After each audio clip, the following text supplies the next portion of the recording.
对呀，那本人家会我。Kime?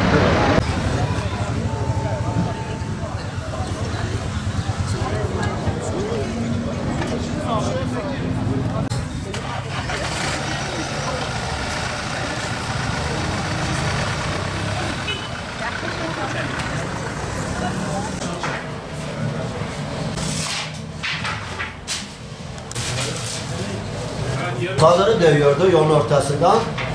Zavallı kadın sessizdi, çaresizdi. Kadına pat küt yumruk tokat atıyordu. Ve ben de buna dayanamayıp kadına destek oldum. Ve sordum kendisine neden dövdün dedim. Bana artistlik ediyor. Sen karışma diyor. Suriyeli bu. Lanlı manlı konuşuyor benimle. Ve olmayan yerde zaten vatandaş herkes gördü. Hakaret sözler etti. Sana ne diyor. Ve bakın kıyafetimi yırttı. Bakın alnımdaki